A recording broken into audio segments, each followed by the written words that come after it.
David Bacall, I want to thank you very much for being here with Tom and I and taking the time to share your experience and knowledge with our audience. And David, in your position, you work a lot with the Jewish community. However, when you work with a house of worship, I think a lot of the issues that they face are transferable. So you don't really see one house of worship that has a problem and the other ones don't really have it. There are certain things that all houses of worship have to deal with. And I was wondering, could you let us know what the common threats to all houses of worship are? Sure, and thank you again for having me here. I may have started working mostly with Jewish synagogues, but throughout our community, throughout the world, and definitely in talking with our partners in ASIS and InfraGard, also knowing that my wife's family is Catholic, and so I've spent a lot of time in many houses of worship, and it's not what they are. You'd have a shorter list on what's different. And really, all houses of worship share a few of the same common concerns. The first one is house of worship should be open, it should be welcoming. How do we juxtapose open and welcoming and secure? Is there anything to do about it? The second is something new. We now know we need to have security places. We knew in the 80s we needed to do that a little bit in airports. We knew in the early 2000s we needed to do that in some buildings. And now we finally come to the awareness that we know we have to do that in a house of worship. But the second problem any house of worship has, I should say most of them, there are a few exceptions, is funding. All of this is so expensive. How do we do something? So now we've taken this, should we do something? How do we keep it open and safe? How do we pay for it? And then the common thread is, what is it? What is it that we should or shouldn't be doing? What is the best? And 1,000 opinions on that, but when you start to delve through them, you find certain commonalities. Absolutely. And, it's kind of like I mentioned, there's a lot of, it doesn't really matter what your denomination or what your religion is. There's threats that are common to all of them. However, could you tell us, you mentioned something that was very important, and that is the funding, and all of this costs money. And I think that some of these threats that come around, such as the active killers that we see, unfortunately ending up within houses of worship, it changes the dynamic of how you secure that house of worship and the money that's involved in securing those houses of worship. So could you please just tell us a little bit about what's changing since some of the mass shootings that we've had at the churches and then the incident we had in Pittsburgh at the synagogue? Sure. And, we're filming this days after the recent incident in Germany. Yep. And I think we'll talk a little more about some of the commonalities among them. But I think there is one common misconception, is that security costs a lot of money. To get there, you have to ask what your definition of security is, but most definitely there are things that we need to do to harden these targets, to create safer environments, to utilize technology, and those do cost money. Sometimes that money can be raised internally, and almost every state now has their own grant system, as well as there's a federal nonprofit grant system every year, where this past year you could apply for up to $100,000 for money to make your nonprofit venue, your synagogue, your school, a safer place. But even without money, there are things that we can do. In a New York Times article yesterday about the shooter in Germany, in the opening paragraph, they talked about how he came and with the camera and the rifles, and then got to foiled by a locked door. A locked door. Yeah. So sometimes there are little things that make a big difference. If we look at New Zealand, if we look at Texas church shooting, all of these not only had an open door, but also there was nobody there. Nobody was watching. Nobody could have slammed the door closed. Again, I'm not being critical of these places. They didn't know this isn't the way we had to think in the past. We really bring, and that is creating a culture of safety. It's not enough to hire security guards. It's not enough to build all this technology around. But you have to start with the congregation. They have to know what safety is. They have to know about being aware of their surroundings, of their situation, not just in church, but many times you walk into church, you walk into synagogue, you walk into the mosque. It is a holy place. It is the last place that you expect to be attacked. You feel that everyone in the room is there for the same purpose you are. But now we know we just have to be aware. From a law enforcement perspective, if you see something, say something, has really been an epic failure.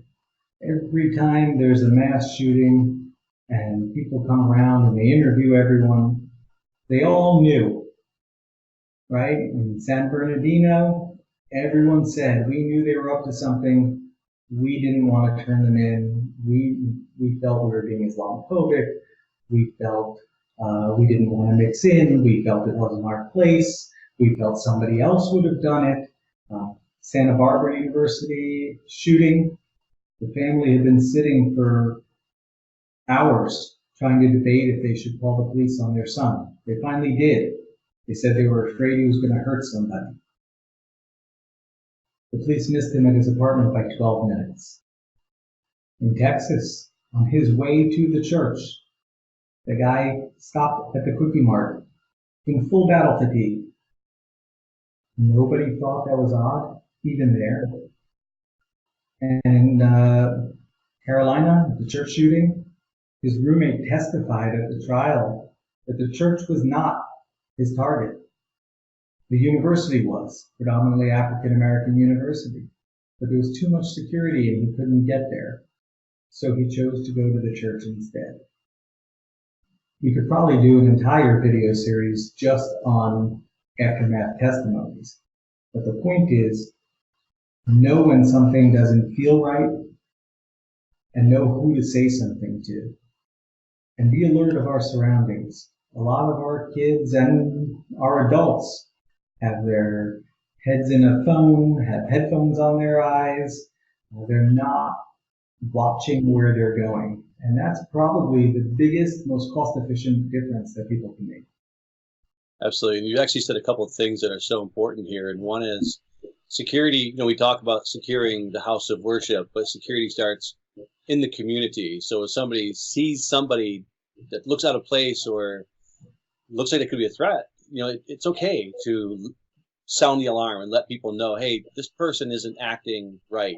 Just let the cops stop them and question them, make sure that they're of sound mind and don't have any ill intent. There's nothing wrong with that. And the second thing is, you mentioned the ability to get grants. So, we do talk a lot about helping houses of worship that don't have a budget to go out and spend on CCTV cameras and different security, physical security protection. However, FEMA is starting to recognize houses of worship as a very good resource for recovering after an actual crisis. So they have a lot of grant money available for houses of worship who apply for them, who are able to have good crisis plans in place so they can recover quickly after a crisis occurs, so they can go back to helping the community recover. So there's a lot of money available for programs like that. Right. If people just know where to look. And so you have FEMA, you've got the nonprofit security grant on a federal basis, you've got it in many states now, you have wonderful websites that list out different grants that almost anyone can apply for. My biggest advice to people looking for grants, it is a lot more work than you think, and it's more work than that. So go and pay somebody to write up the grant. You'll have a higher likelihood of receiving the money, and you'll have a much better experience with it. The worst thing in the world you could do is miss that deadline because you didn't have all your ducks in a row. Right. I did an 80-page threat assessment for a house of worship in California that wanted to apply for the grant. Got it to them 2 months before the deadline, and they told me they couldn't get everything together in time to apply for it. It killed me. There are people that do this for a living. There are people that do this per diem. There's people in your community that write grants for other organizations that you could tap into. And built into that grant process is X% to go towards administrative costs of applying for that. Use that. Even somebody says, no, I'll do it for free. I don't want to take money from the... You know what? It's $5,000. I want you to take it. Because now you can really hold them back to their word. Absolutely. David, you've been giving just excellent advice. What would you say are the fundamentals for safety and security for a house of worship? So for a house of worship, like anything else, you have to have an understanding of what the likely threat would be. You could go in circles and go crazy trying to defend against every possible contingency plan. You know what? If we took the National Guard and put them 3 deep in a circle, and we took local police snipers and put them on the roof, and we had 87 cameras in different directions, and someone fired a missile at the building, we're all dead. I know that sounds harsh, but that's the reality. Now that we've gotten that out of the way, let's talk about what's likely to happen. What's likely to happen is not someone firing a missile at your church, shul, mosque, house of meeting, whatever it is. What's likely to happen is somebody looking to do something bad, somebody scouting out a few possibilities and picking your place or somebody else's. And what's the difference between that? The difference is, how have you deterred them? We all have locks on our front doors. I ask people all the time, did you lock your house on your way out to meet with us? Of course. You have an alarm, 50-50. Did you set it? 25%. Okay. Do you have the big signs in front? How about the one that says beware of dog? But I'm allergic to... They don't know that, right? Same thing here. Obviously, we can't give away all of the secrets of the world, or the bad guys will know how to get around them. But being alert is a great one. One of the things that I told somebody last week, and I say often, that you do not have to ascertain if John Random is a terrorist or not. Just go be a good representative of your community. You see somebody strange outside walking around. Hi, how are you? Welcome. Are you here for services? No, I'm, okay, no problem. Just, okay, doesn't matter if they got the picture or the video or they took a peek. You want a picture of the front of the building? Go on Google Maps. Drive by at 3 in the morning. The reason why scouts come and look around is because they want to see if somebody's going to notice them and react. And if you reacted friendly, in their head, they're going, oh, he's messing with me. She knows who I am. I'm out of here. I'm picking another place. Right? So even something as simple as having welcomers in the parking lot or at the entrance, training them on how to be friendly and how to elicit information conversationally can really help you determine who do you get a bad tummy feeling from, right? And how do we react to that? There, who do you think is responsible for safety and security at a house of worship? Responsible for the safety and security? Is that going to be an individual? Is that going to be a team of people? Who do you think is responsible for the safety of that environment? Well, listen, you need to have some coordination, right? Imagine the scene where everyone takes it upon themselves to randomly bring in a firearm to defend themselves. You guys and maybe the people watching this don't know me well enough, but I'm the last person to be anti-gun. However, that's not your first line of defense.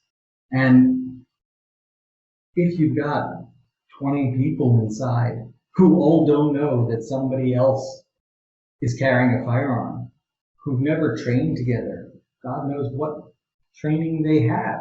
We know they say they have a lot, right? Is that going to help? You are more likely to end up accidentally shooting a parishioner or a random civilian than you are getting the bad guy with that. Personally, armed or unarmed, I would much rather deter that attacker from coming in the first place than have to have a firefight to get rid of him. That being said, there's an ancient Jewish saying that translates, "It is not upon you to complete the task, nor are you exempt from doing your part." So if you just walk into your house of worship and go, the pastor's got it, the minister's got it, the president's got it, the board's got it, they may be waiting for you to got it. Very good. Right? So it's really incumbent. And man, I'd be rich every time I had $1 from some clergy person who said, "Oh, I don't want to talk about security. God will protect us. I don't want to scare the congregants. I don't want one person who's looking for solidarity to get turned away." But we have to have the conversation now, right? Again, conversation doesn't necessarily mean that we've got 40 militia people outside. That doesn't mean that we don't. Conversation means what's the threat to us and what are the things that we can do within our means and our budget to create a safer haven. To those people who are afraid that one person looking for help won't get in, I say, what about the 10 people who won't come anymore because they're afraid to walk into a house of worship? And to those people that say, don't worry, God will protect us. I always turn back to the old joke about the guy in the flood. You heard this one? Yeah.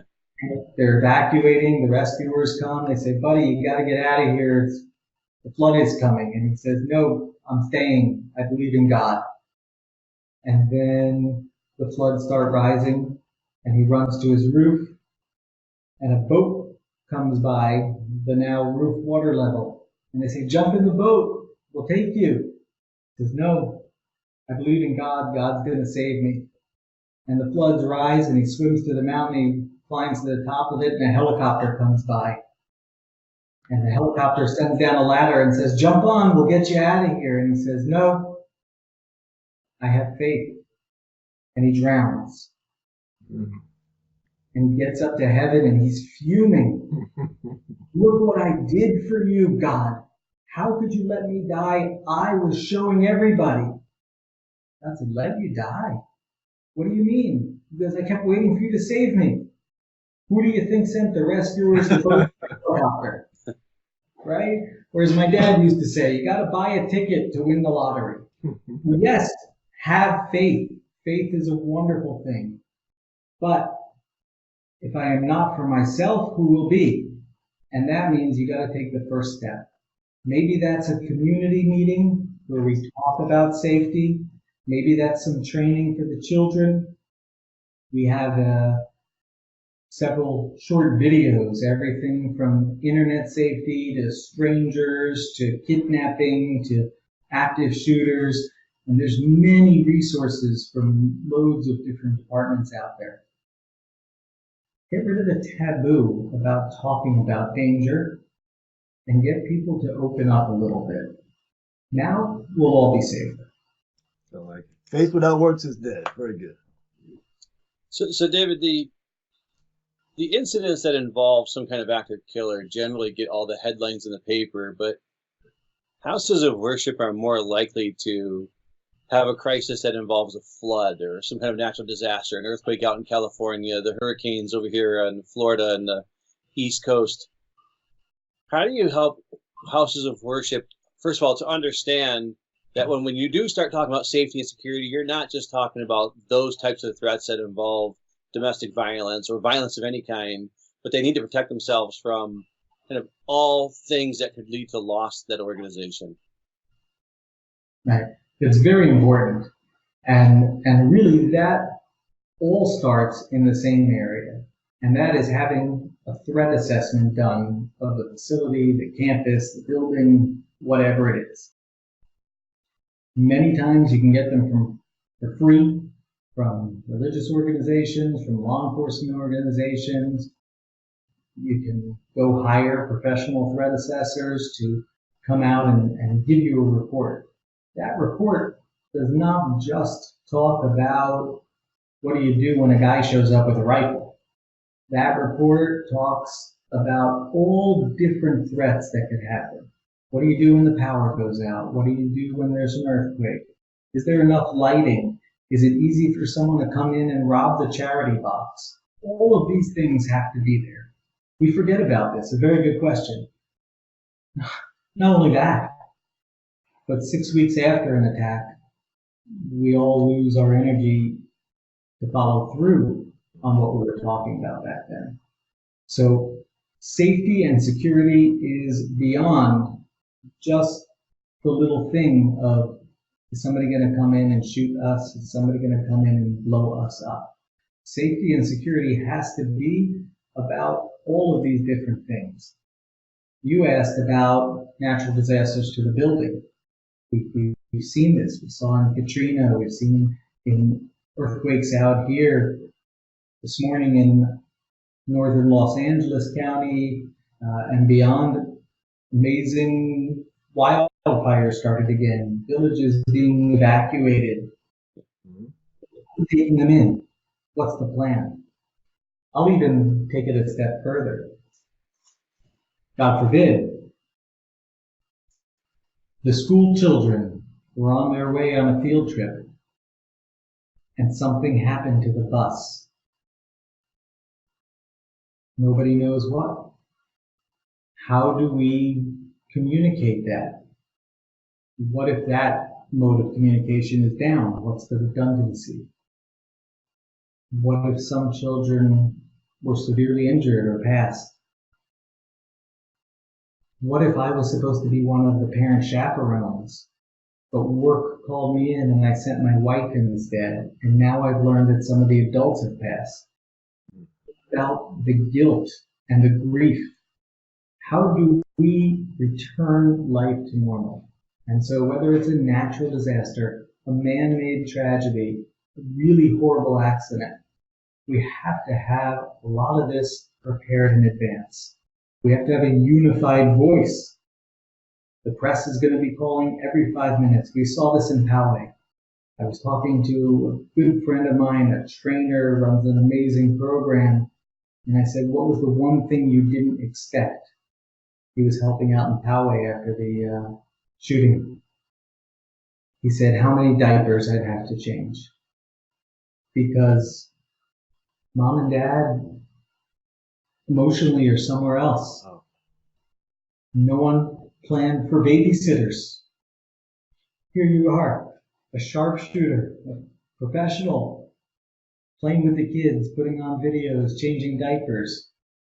Because when it hits the fan, you do what you got to do. Right. And so I would finish with saying that you need to have a crisis management plan. It goes hand in hand with your security plan. Who's going to talk to the press? Who's going to deal with spiritual needs, medical needs, family needs? This morning when I woke up and heard about the evacuations, the first thing I did was reach out to our network of clients and say, if anyone is displaced, if anyone needs additional security manpower, please call our office today so that we can help. Thank God everybody was well situated, but people were evacuated in the middle of their homes right before a weekend, right before another Jewish holiday, a really bad time. How do we return life to normal for them? Where's the extra food? Where's the extra water? Where's the extra diapers? I never thought about that before. That's good. Absolutely. And you know what's interesting though, when you have a crisis management plan, when I was in the military, if one military base had some kind of attack, all military bases increased their threat con. And I realized in the civilian world, if there's an attack on one house of worship, not all houses of worship increase their security posture. But sometimes, organizations have to understand when to increase that posture. So once you have your plans, what do you tell organizations about understanding when to execute them? Yeah, so first of all, communication and teamwork. Here's something else we have to learn as Americans. One faith, another faith, it doesn't matter. We love arguing. We love today being different from each other. Personal belief in some of our current political situations. But when that all happens, we must come together. It doesn't matter if you're Jewish, Christian, Muslim. It doesn't matter if you're Orthodox, Conservative, Reform, Lutheran, Protestant, Catholic, House of non-denominational faith. If you're faith-based, you call yourself children of God. And that means we all have to look out for each other. What is everyone doing together? In one of our networks dealing with the synagogues, we have an app, and we can send out a notification to our member organizations that something happened over here, they need to raise their threat level there. Some people say, oh, but that was all the way over there. What does that have to do with us? But we have to understand, today, many of these attacks are copies of the other attack. Even the New York Times said, we can't look at these as separate events, but a continuation of each other. And they were talking about Germany and how this guy was inspired and copied the New Zealand guy, right? So when there is an attack on a house of worship, yes, all the other houses of worship have to raise the alert. God forbid there's an attack on a school. All of the schools have to raise their alert. If only for a little bit until they can ascertain that there's no nexus to them. One of the things I say probably too much is prepared, not paranoid. Right? Prepared, not paranoid. You don't have to drive yourself crazy thinking they're coming, right? These are the people that end up not going to services this weekend because they're afraid of walking outside of their house.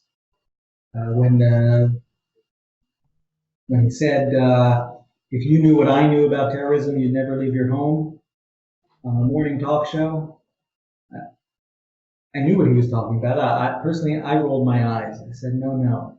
If you knew what I knew about terrorism, you'd feel comfortable to walk almost anywhere.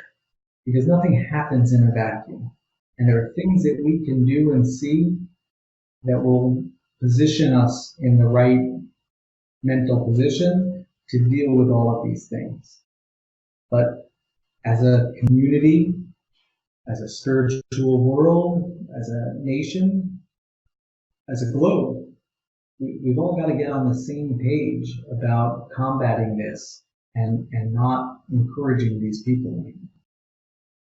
So something you just said really resonated with that actual question, was how when an incident happens, a lot of people treat that as one incident, and then if it happens somewhere else, that's a second incident, when actually it's a continuation of one incident. So if you take, for example, there's some YouTube videos out there that I've used in crisis training where a factory is on fire and somebody's sitting outside and they're recording this entire thing. And then all of a sudden that factory blows up, and that person, and you see the explosion and what happens to that person, and they end up, now they're in crisis because they were standing too close to that when it was actually occurring, and they thought, oh, I'm going to get this on video because I'm getting a lot of YouTube hits on this, not realizing that they were in danger. So Right. when you have, and there's been several incidents lately as they do occur, where a gunman will actually go from one location to another location. So they'll attack a location, then they'll withdraw, they'll go to another location, withdraw, go to another location. So when you hear about an incident happening somewhere in your community, as far as I'm concerned, if you have people who you're responsible for their safety because they're in your facility, it's okay to lock those doors and advise everybody, hey, there's a situation that's occurring down the road. We want to make sure you're safe. And then when we know that situation has been handled, then we will allow everybody, to exit and to start communicating to find out, to make sure that your families and everybody are safe.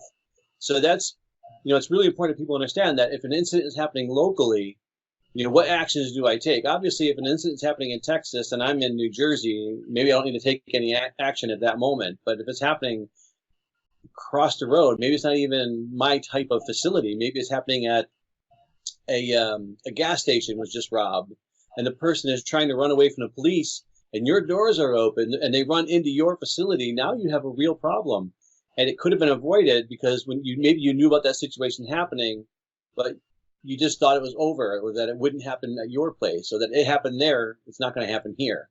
So it's really important to understand, and what you just said there, were the continuation of one incident not being separate incidences.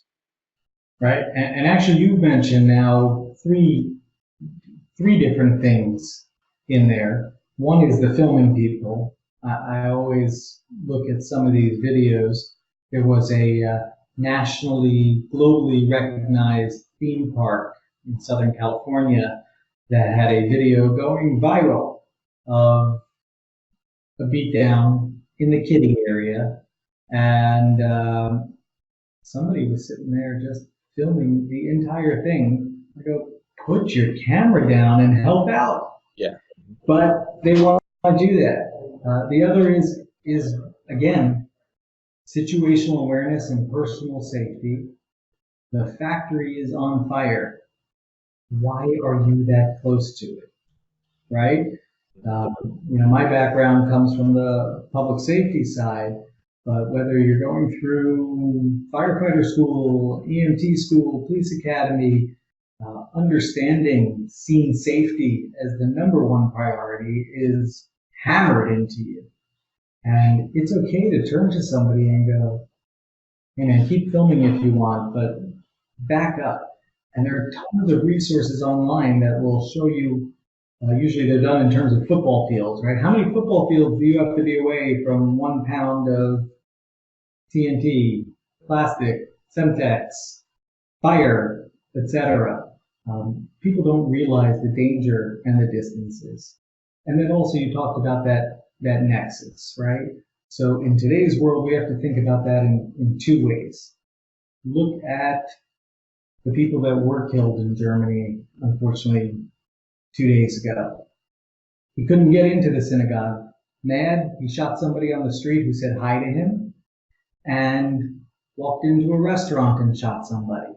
So you may go, they're not after me, they're after those people. But if those people are across the street from you, lock your door, right? Yeah.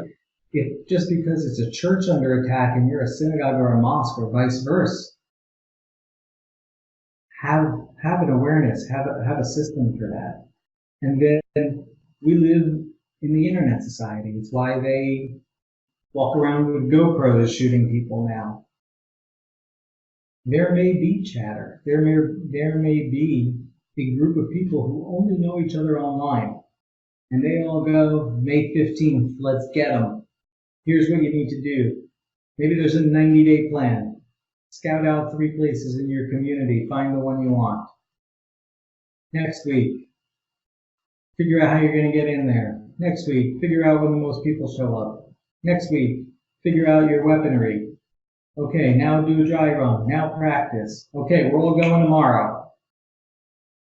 And so, yes, it may be in Texas and I'm in New Jersey, but until I can confirm with law enforcement, since September 11th, they actually all talk to each other now. There are joint regional intelligence and operations centers. Give your local police an hour to figure out if there's any connection to your community, even if it's on the other side of the county or the world, before you relax. And then the most important thing is, how are you going to communicate this? Even if it's just in the room. If you run inside and go, they shot up the house of worship down the block, we're locking the doors, everybody down. You're just going to create panic. And in panic, there's always one person who says he doesn't know what he's talking about. I'm just going to go out this door instead. But if you run a drill, if you have a team of parishioners who are just trained in how to evacuate, where to evacuate, how to lock down, how to make sure that all the outside exits are secure. And the people in the community know that they have practiced this and know they know what they're talking about, and they can speak with authority. A much better chance of listening and being safe, even if we only have to lock the doors for 20 minutes. It's happened a lot. David, many of our houses of worship, they serve as an oasis in the community. You're going to have daycare centers, you're going to have job training centers, and you may have other trainings available to the community through that particular house of worship. So when you have these very, very unique things going on, how do we secure these different environments? That means instead of the church closing, now you're going to have some after school tutorial programs going on. So, from the daycare to the tutorial program, so many things are going on in this synagogue or in this church setting. How do you secure the environment with these many different activities taking place? Yeah, listen, it's a great question. We see this more and more happening. In North Jersey, there was a JCC that decided they were in the wrong place. Their building was worth more than they were using it. They sold it and became virtual. And they went to the library for this activity, and the town pool for this activity, and the synagogue for this activity, and the church for this activity. We actually know so many buildings that are now used not just by denominations of the same faith, but by different faiths altogether, which is a beautiful thing to see. Sure. But again, it comes back to planning and communication. If somebody is responsible for the building at that point, and they're all on the same page about safety and security, who comes in, what's the emergency plan, what's the panic plan, you're already much safer. There's no way, people think this all the time, there is no way to look at somebody in a still photograph and know if they are dangerous or not. I don't care how crazy their eyes or their hair or their outfit looks. I don't care how put together their suit and their $700 shoes look. The only thing that you can really judge people on is actions and inactions. And so we need to start from the ground up. What do children need to know at their age appropriate level? What do their parents need to know? What does leadership in the community need to know? And then what do the executives need to know? However you define that. all the fancy locks and facial recognition and fobs, and none of that is going to be able to do their job if nobody understands the purpose, the threat, and the mitigation for it. So it's got to start very basic. No money, town hall meeting. Really, you don't think that could happen? Really, you think that's going to happen? Okay. Safe space, get it out on the table. Wonderful. We have an AA meeting here with drug addicts and alcoholics, half of whom are homeless and 90% of whom are not even part of the regular activity of our building. Doesn't mean they're bad people. What do we need to do to make sure that coming in, those people are safe from other influences and we're safe from them? Well, they may feel unsafe from something the kindergarten left behind, right? So it's understanding all the different needs. These buildings are multi-purpose buildings. Prayer is only one thing that happens inside. There's meetings, there's candidates that come through, there's new member luncheons, there's fundraisers, there's all sorts of events that happen. If we just focus on once a week prayer, okay, we are one step better to a solution. But again, just like we talked about crisis management and security, same thing here. We need to take a holistic view of everything that happens here. What do we need to do to create a culture of safety in that space? Good. So, David, you mentioned something while you were talking about that, and that was how facilities are multi-purpose now. And actually, we had a conversation with an individual who was running a very small congregation for the Islamic community, but they didn't have a mosque in which they can go to, so they actually ran it out of a church. The church actually let them use space. How do you keep, when members of, if it's a church, maybe they're uncomfortable with that. How do you keep people's fears in check when you reach out and become a multi-purpose facility? Sure. And beyond that, many churches, synagogues, mosques rent out. So before you're afraid of the Friday morning prayer service, who are you renting to? Who's coming in? Who are your caterers? Who's your event planner, right? So all of these things need to be encompassed in that holistic view. I would say like this: there are things that are in our control. There are things that are out of our control. If you are worried that somebody from the other group, whomever that is, could have brought in something dangerous, then do a sweep before the next event when your group is going to be there. As a matter of fact, that's a great best practice anytime. You go to a stadium, before they open the gates for the ticket holders, they have done a sweep around the room.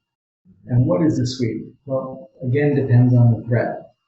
Just because we see in Hollywood that the Secret Service hides in dumpsters for a week before the president ends up at a hotel, doesn't mean that's what we have to do for a regular Friday, Saturday, or Sunday morning.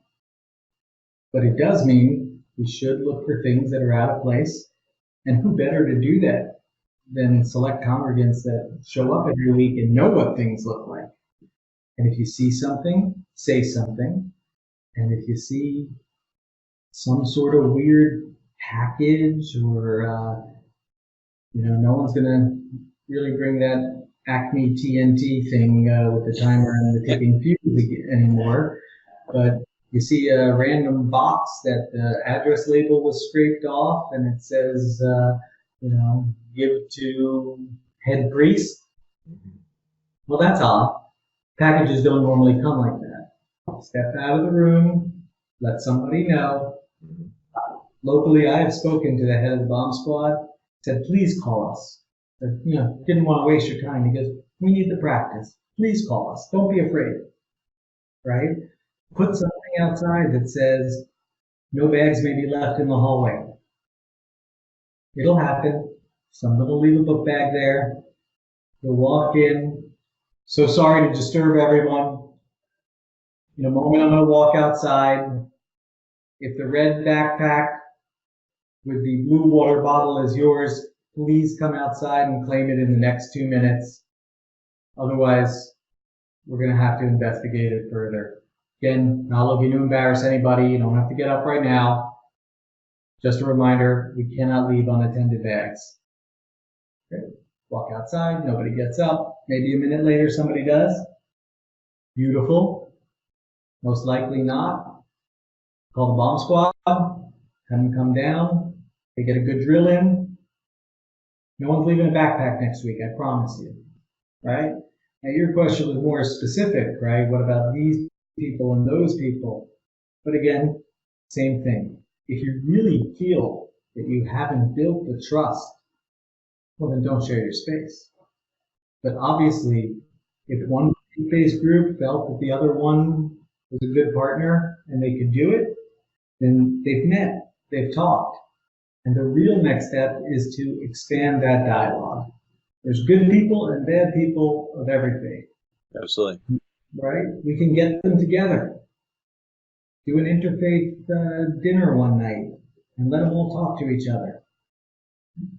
They'll get the things we don't talk about on the table, and the people will either feel better or worse, but you'll put an end to the rumor mill and the fears. So I'll tell you that I personally feel that when you have organizations that do that cross-faith collaboration, that is so great for the communities. And the only reason I brought that up is because I know that some people in those other congregations might not be comfortable with that, even if the leadership is. But she also mentioned something really important, and that is if you're going to do a sweep after any event, or before an event actually occurs, before you bring people into your house of worship, it's a great idea to do a sweep of that house of worship, just to make sure some object or item hasn't been left out that maybe a child could accidentally get a hold of. But I remember a long time ago, Tom Hall, you might remember this.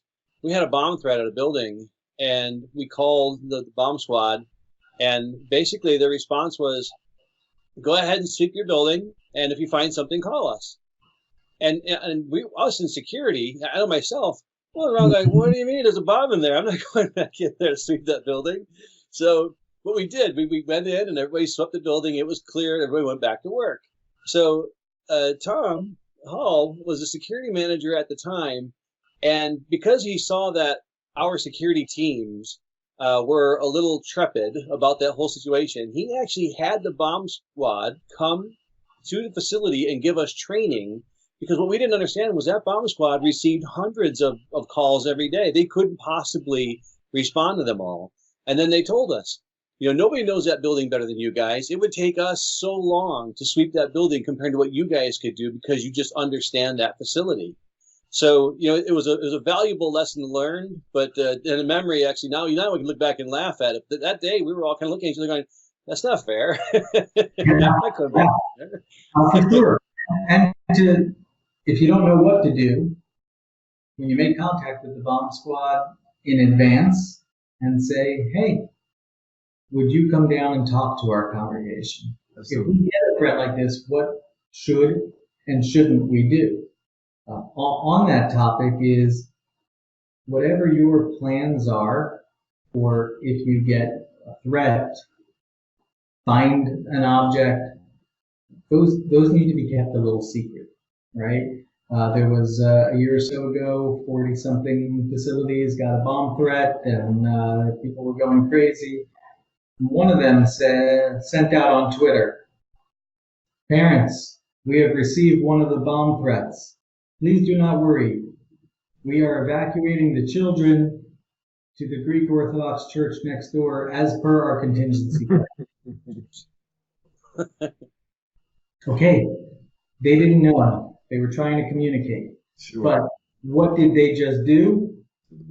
They told the bad guys where to plant the bomb if they really want to get them. Don't do it in the building. We have a lot of security. But if you threaten the building, we'll go next door to where there's no security, and then you can get us. Mm-hmm.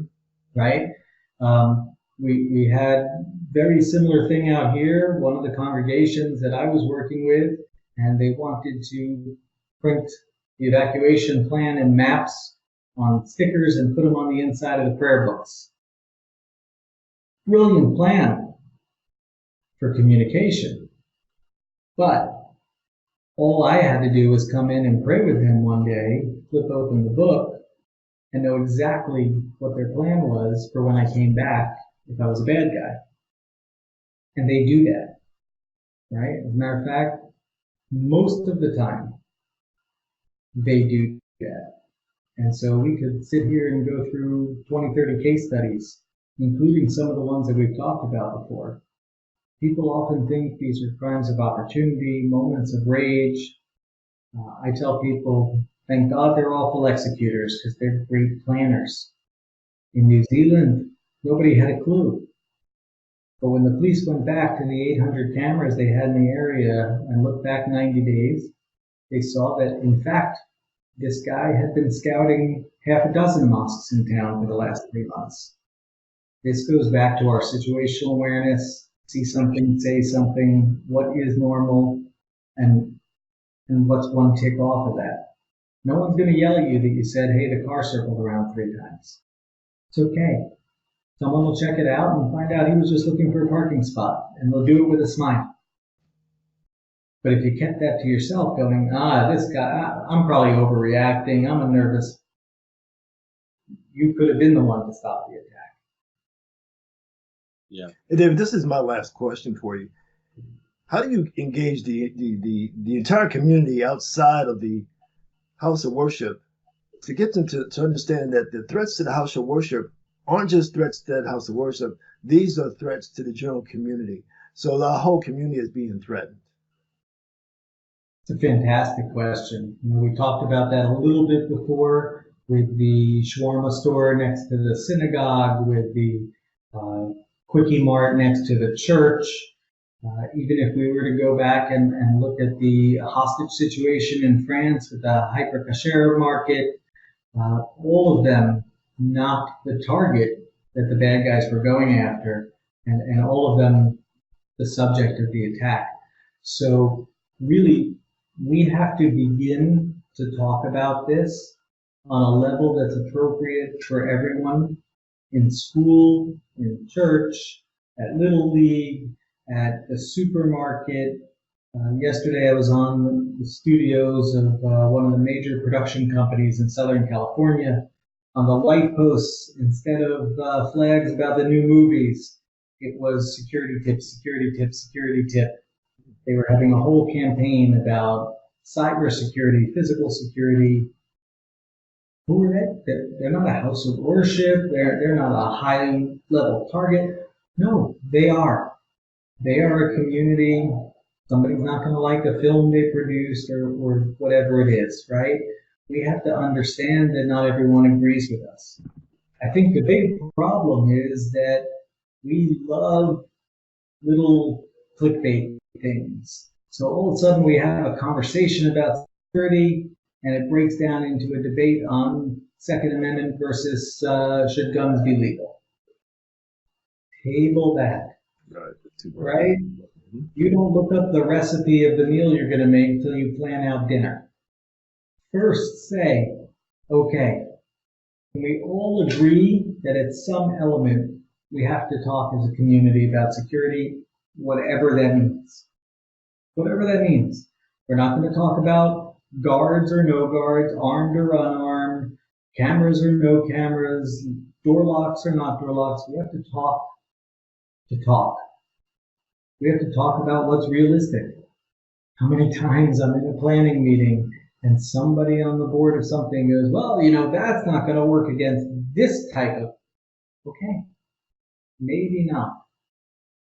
Is that the likely type or is this the likely type, right? Somebody sets off a nuke. It doesn't matter how many bulletproof doors we have. Let's think about what the realisticness is. And also to remember that, yes, we have to be vigilant, we have to be alert, we have to be knowledgeable, but statistically, there's a better chance that someone's going to get hurt from the bookcase falling during the hurricane or earthquake than they are from the terrorists. So let's think about all of these safety things together. Let's think about our contingency plans. Let's think about our getting life back to normal plans. Let's think about meeting with people and finding what we have in common, what we can work on together, and bringing that all down, and together we will all be safer. Excellent. Thank you. You know, David, I have one last question for you, and that is... Nope, you said last. Right. No, Tom said that.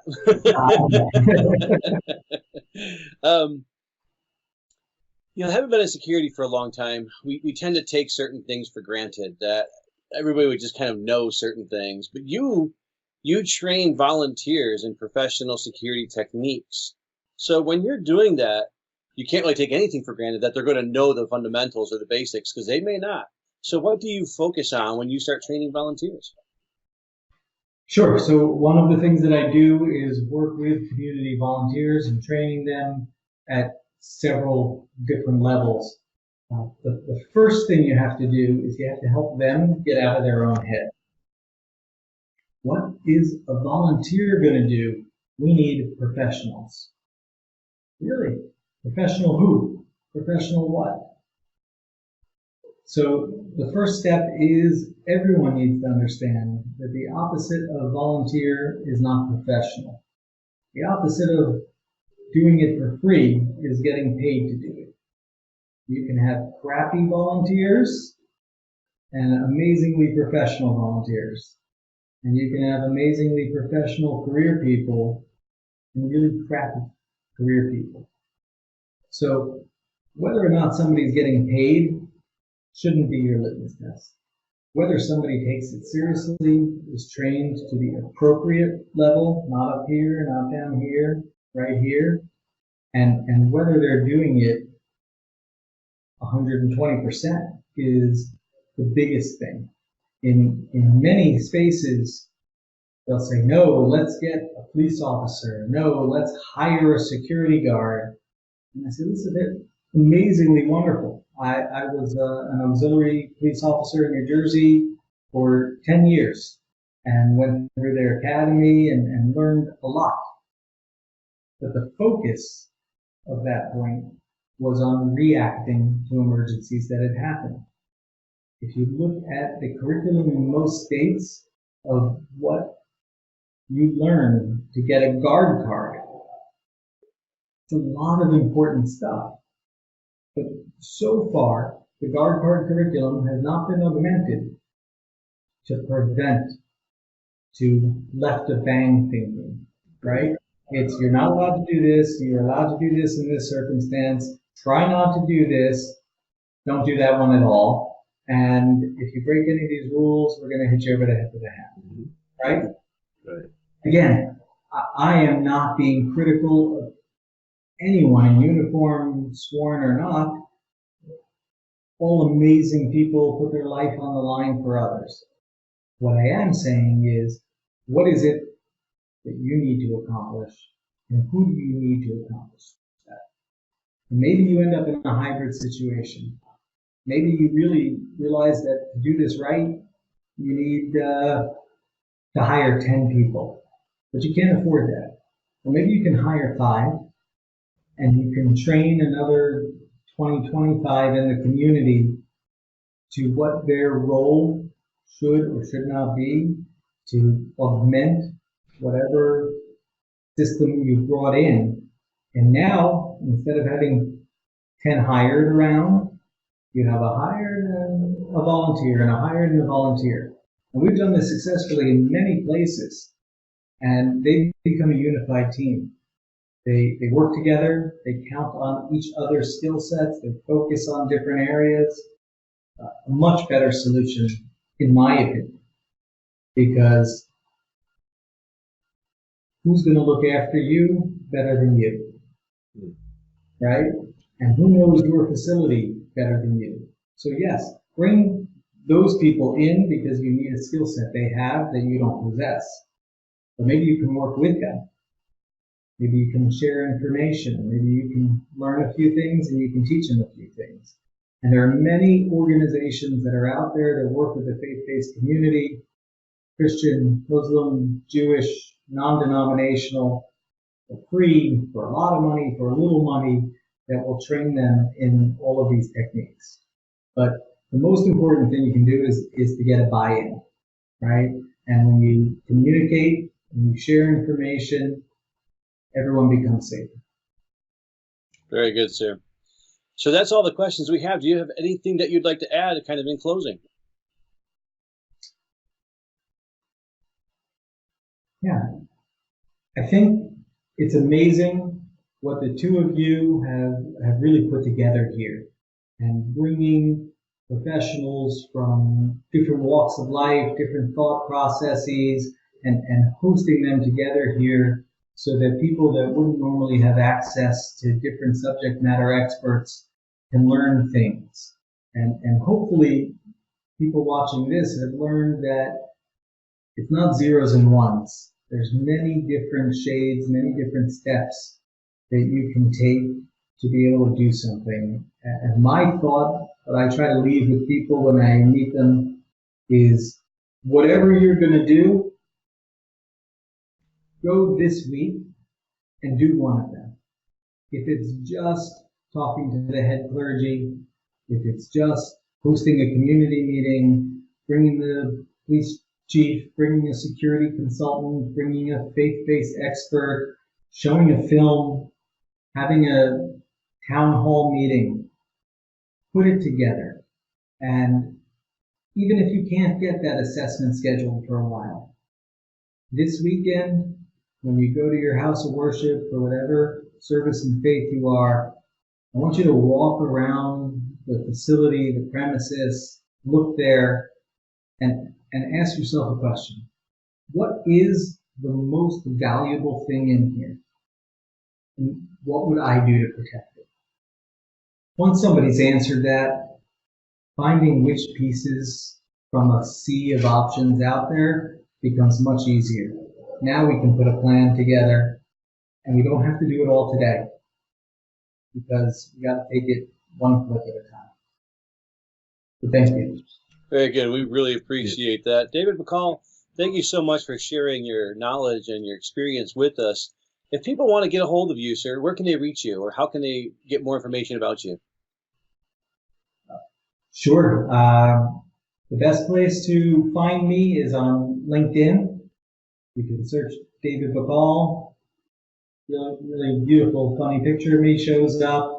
You can see some of my experience, education, coursework, and of course my email and even in-mail there work the best. Very good, sir. We really do appreciate it. Tom Hall, thank you very much for being with us again tonight. Good. And we hope everybody got as much out of this conversation as both Tom and I did. And we will talk to you again very soon, sir. Thank you so much.